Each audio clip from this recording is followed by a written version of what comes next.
For 22 years, I sat with veterans as they struggled to find words for their story, as well as open their hearts to the vulnerability and grief of their existence. Yet time and time again, I found myself stuck and cutting off from touching and talking to the pain in my heart. Many times when watching a show on TV, something activates the grief that lives deep within me. My wife is very attuned to me and will ask, "You okay?"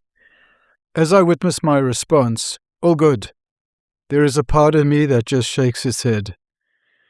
There have been times when I sat with a gap between what I work on with my brothers and how I managed when I'm in the territory, that I pondered whether I had earned the right to sit with protectors.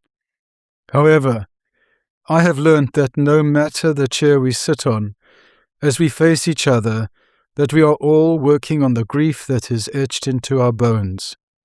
I believe that it is not about healing it away, but rather being willing to embrace it, see it as fertile, and walk with it with great care, love, and self-compassion.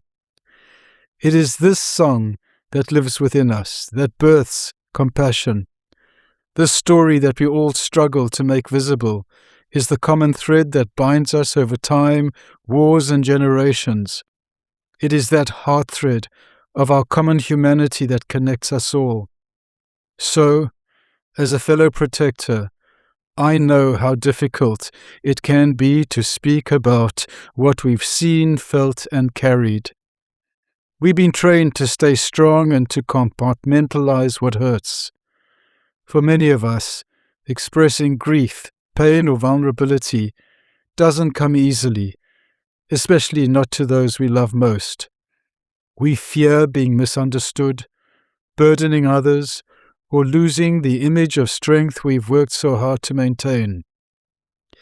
But silence has its own weight. Over time, it builds walls between us and the people who care. It can isolate us in our pain, leaving those closest to us guessing, hurting, or feeling shut out. Communication, however difficult, is one of the most powerful acts of healing. It creates the chance for understanding, for connection, and for shared humanity. It's a way of stepping out of survival mode and into the possibility of recovery and reconnection. That's why I wrote this letter.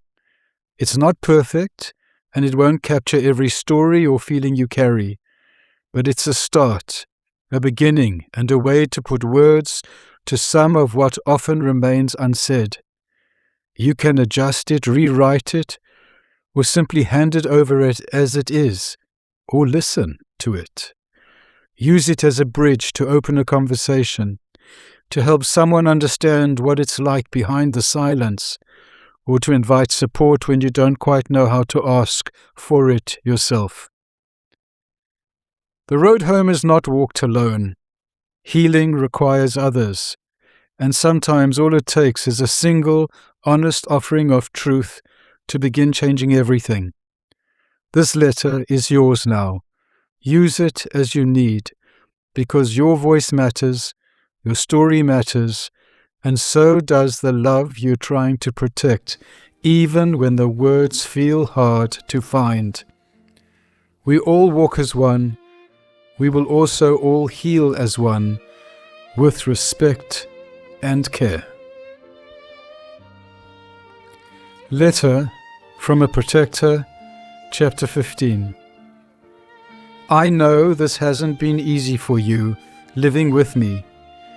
You've had to weather the storms, my silence, my outbursts, and my disappearances into myself. You've seen the fear in my eyes, and maybe felt it in your own. My temper, my withdrawal, and the drinking have been so destructive. I didn't do it to harm, but to quieten the storm inside me. I did it to try and find some peace, but I know now it hurt you and it hurt our family. I brought the war home with me, and I'm so deeply sorry. I feel older than my years. I've lived through moments most people could never imagine. While I no longer wear the uniform, I still carry the weight of my service. I miss my brothers and sisters. I miss the bond and the belonging. It's hard to explain, but it drains me, and some days there's just no joy left inside me. I carry the faces and names of those I lost, some in service and some to the wounds they couldn't heal from after. A few died in my arms, and I carry their memory every single day. Sometimes, when the silence hits hardest, I feel a deep, cutting guilt for surviving when they didn't. Why them? Why not me? I ask myself that more often than I care to admit. The nights are still long. I wake up drenched in sweat, heart pounding, reliving the same dreams that have haunted me for years. The war and my service still play on repeat in my mind. Every sound, every smell, every second of chaos. Some days it feels like it never really ended. For so long, I couldn't tell where the war ended and where life began. A loud bang felt like gunfire. A stranger behind me wasn't just another person, it was a threat.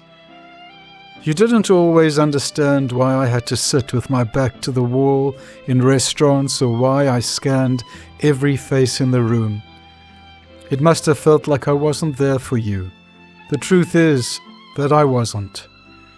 I was still over there, caught in a place only I could see, and still trying to feel safe in a world that no longer made sense. You stayed through all of it. You've stood by me through things that would break most people. I see that now, but I've struggled to talk about it and share what I carry. There are stories I've never told, some not even to myself. I locked them away, not because I didn't trust you, but because I was terrified of what would happen if I opened that door. I didn't want to fall apart in front of you. Pain, grief, and vulnerability have always felt dangerous to show. I've always thought I had to be the strong one for you, for the kids, for me. But I'm starting to learn that real strength is in silence. I've carried betrayal too, from the very institution I gave everything to. I followed orders and I served with honor, but when my service finished, I felt discarded, forgotten, and invisible. The system trained me to protect others, but it never taught me how to be a person again. It never prepared me for life after. Some days, I question whether I even deserve the title protector anymore. That's what imposter syndrome does. It whispers that I didn't do enough, hurt enough, or lose enough. It tells me I don't belong any longer in the service world, but not quite in this one either. I feel disconnected. I've not been able to replace that sense of belonging I had with my tribe. I miss them every day. Even my faith has taken a hit. Faith in the world, in leadership, and even sometimes in God. It's hard to reconcile the things I've seen with the idea of a just or loving world. But I want to believe again. I want to believe that healing is possible, that connection still exists, and that there's something bigger than the pain. I want to learn that vulnerability isn't weakness, and I want to heal my relationship with you and our family. You've seen me at my lowest. You've seen the tears I tried to hide, the sleepless nights, and the mornings I couldn't get out of bed. You've stayed, even when I was unreachable, and you've loved me through my service.